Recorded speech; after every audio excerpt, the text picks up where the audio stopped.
Hey y'all, I'm back with another video. I wanted to actually, this is way long overdue, but I just had to talk about it. It's been on my mind lately.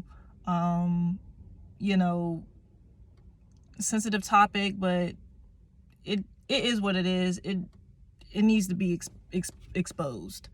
And I just wanted to talk about entering into the military, but give you a spiritual perspective on that, because it's deeper than surface level. I'm just gonna be straight with you.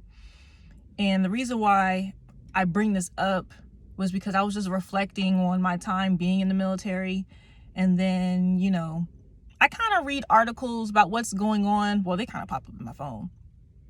And I actually saw an article recently. I think it was some people in the Navy, there were some suicides that happened. And it just brought me back to like a dark place that I was in when I was in the military. And anytime we had like briefings about people committing suicide,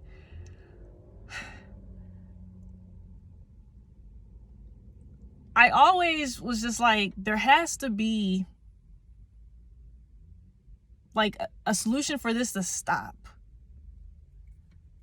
Like, people shouldn't be taking their life. Like, why are people taking their life? And we always had a briefing like every quarter, and then it was more people committing suicide. It's like there's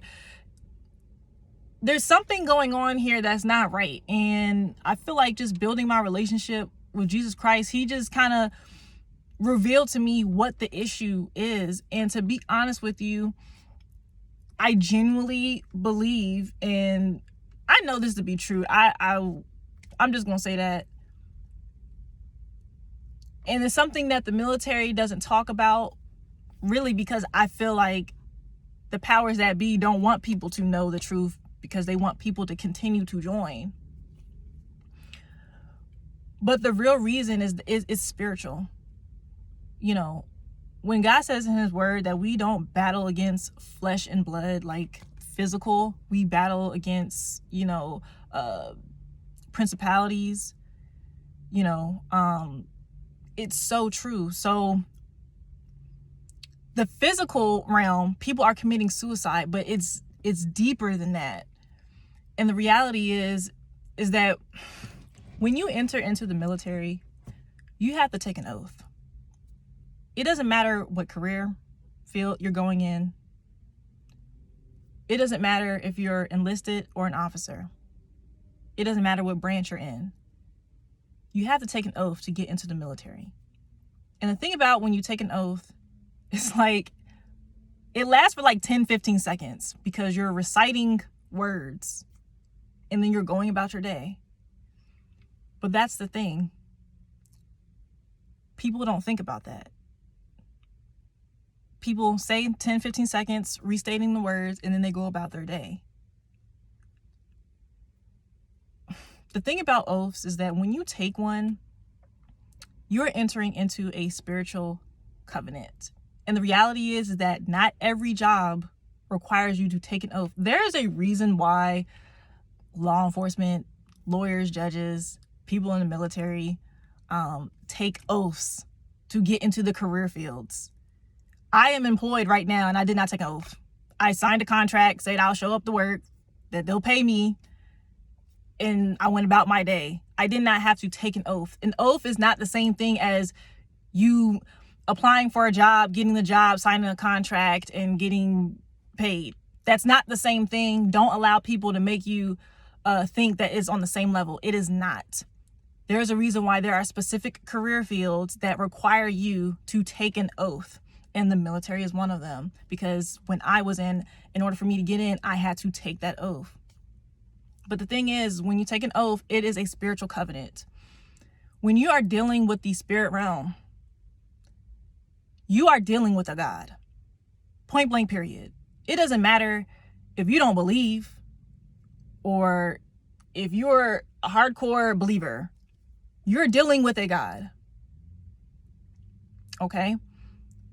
The problem is, because we don't do our due diligence, because we are not, as believers, in our word like we're supposed to be, because we rely on what other people say that's in the word, and we don't look for it what's in the word ourselves, we are deceived. But we are deceived into taking an oath, and we don't realize that it is deeper than us just saying a few words. So anywho, when you take an oath, you're dealing with a God. The problem is, when you're entering into the military, you are not entering into a covenant with Jesus Christ, point blank, period. Even at the end of the oath, it says, "So help you God." And looking back, I feel like that's just a complete mockery, to be honest with you, because the God that's being talked about in the oath is not Jesus Christ. Even in the word, in Matthew, I forget which chapter. I probably put it somewhere in like the description. But it's in Matthew. It was actually a Sermon on the Mount. And God was just talking about, when he came in the flesh, he was just talking about, not to take an oath. Let your yes be yes and your no be no. And when I was in the military and I discovered this, what I could have avoided if I had known about it, but thank God for grace. But I was in the military when I discovered this. So when he said it in his word, let your yes be yes and your no be no, I was like, what does that even mean? And God revealed to me is just do what you say you're going to do. You don't have to take an oath to do what you say you're going to do. If you say, I'm going to meet you here at 6:00, just meet that person there at 6:00. You don't have to raise your right hand, take an oath and swear on the Bible and do all this extra stuff, because this is the thing. I might not say it in this video. I might save it for like a lesson later. But the thing is that people were taking oaths in the Bible, in the Old Testament. And when you took an oath required shedding of blood, because it was a covenant, right? And the thing is that since we are humans, we are flawed. We are not always going to follow through what we say we're going to do, right? We can try, but we're going to be flawed. But the thing is, when you take an oath, the oath doesn't care if you follow through. And if you don't follow through on your agreement, a sacrifice must be made, essentially, right? And yeah, it's really deep, but that might be like a totally different video. But anywho, so before you can get into the military, you have to take an oath, and you're taking an oath and you're entering into an agreement with a God who is not Jesus Christ. And you only got two options, just to keep it 100 with you. So we all know that it's not Jesus Christ, right? So who are you entering into a covenant with? And this is the thing. When you're taking an oath, you're getting in front of witnesses, right? And you're saying whatever the oath says. And then at the end, you're saying, so help you God. So you're telling everybody in front of witnesses, you're taking this without any mental reservation, yada, yada. And you're entering into agreement with a God that's not Jesus Christ. You have officially given permission for that God to attack you, to use you however he wants to use you, to, again, send spiritual warfare your way. It is not a coincidence that there are many suicides happening in the military, homicides, depression, PTSD,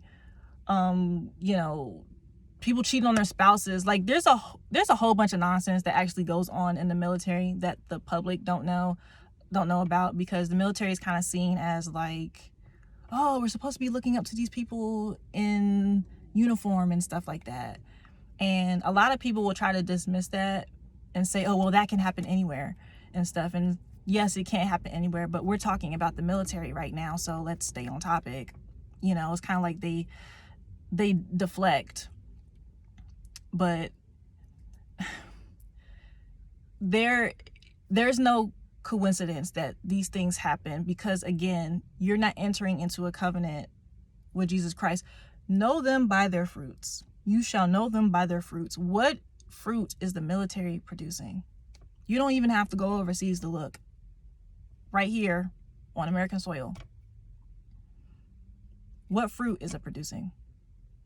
It's producing this fruit: suicides, people getting out because of PTSD, depression? Is that the fruit that when we follow Jesus Christ and we have him in our life, is that the fruit that we're supposed to be producing? Like, it's a clash. And don't get me started about what happens overseas. But anywho, so that is the biggest reason, if not the actual reason, why many people suffer. And the thing is, like, people are kind of blinded to this because they don't think about it. You take the oath and you go about your day, right? Something as simple as that. Y'all need to realize the enemy knows the Bible. And when I mean the enemy, I'm talking about Satan. He knows the Bible. And it's unfortunate that he probably knows it better than some people calling themselves believers out here in these streets. Satan is crafty. Satan knows that life and death is in the power of the tongue. That's why he wants to deceive you. He's banking on you not knowing that. Satan knows that what's bound on earth is bound in heaven, in the spirit realm. Satan knows that, right? Don't believe me? Remember in the book of Job? Job was a righteous man. He followed God, followed the commandments. He lived righteously. That's why Satan had to go to God to ask permission to mess with Job. Why? Because Job had a hedge of protection over him. Satan can't come up and just mess with you. If you are living righteous, i.e. living in God's will, obeying his commandments, Satan can't mess with you. There's a hedge of protection over you. When you're in God's will, there is a hedge of protection over you. So how can Satan mess with you? He has to ask permission from God, or he has to deceive you and deceive you to get you to give up that hedge of protection. You have to give Satan permission. And when you take an oath and enter into a covenant with a God that's not Jesus Christ, so you're entering into a covenant with Satan, essentially, you give him permission to mess with you. Because remember, you took it with no mental reservation. So you're not mentally impaired, right? There's a reason why the military does not allow people who, have, mental problems or mentally, are not capable to make decisions on their own. That's why it's illegal to do that. But that is why you profess out your mouth in front of witnesses that you don't have any mental reservation. You are taking this freely. Sorry for yelling, y'all. But you are taking this freely. You are using your free will to enter into a covenant with Satan.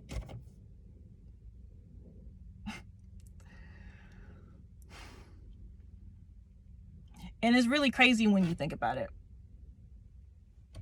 And it really comes down to not being in the Word. Because had I discovered that, y'all, my life would look different.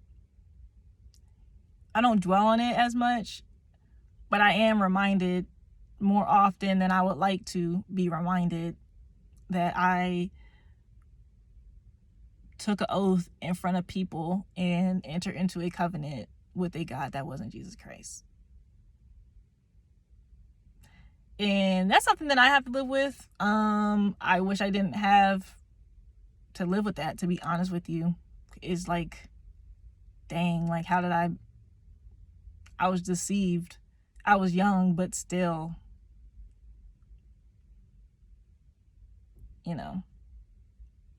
But I feel like, obviously, God can take something that the enemy was, meant to use for evil, and he can turn it into good. And I feel like it's just me letting other people know. This does not mean for you to go do the same thing and make the same mistake. That does not mean that. I'm not encouraging that by any means. But exposing the truth is what needs to be done. So I just wanted to bring that to people's attention. And again, I just started thinking about it when I read an article about a girl in the Navy committed suicide, and actually a couple people did. A lot of people do. But the article was just about a couple recent events, and I was just like, I just have to talk about this,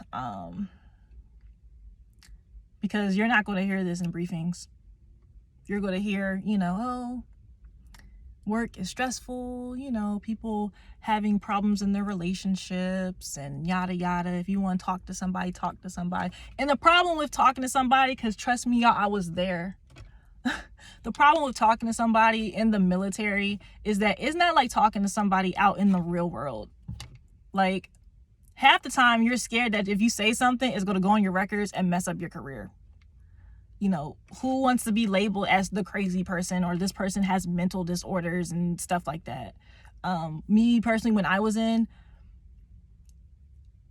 was going through a process, and I didn't talk to a therapist when I was in the military. When I was going through my process, when I had turned in all my paperwork, conscientious objector, I was seeking conscientious objector status, and I had to turn in some paperwork for that, for those of y'all who don't know. But once I turned in that paperwork,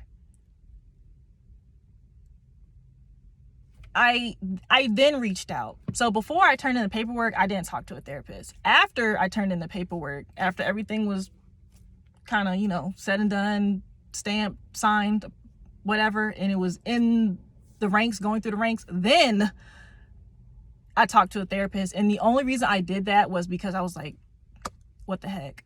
But I lied to you not. By the time I talked to the therapist, they were even like, oh, we're surprised you didn't come to us sooner. And to be honest, I felt like it was kind of a waste of time. I'm not even gonna hold y'all. At that point, I had developed my relationship with God, and I just kind of like went to him. And I was hesitant to talk to them because I didn't want them to put me on meds. I'm just being transparent with you. I was not going for that.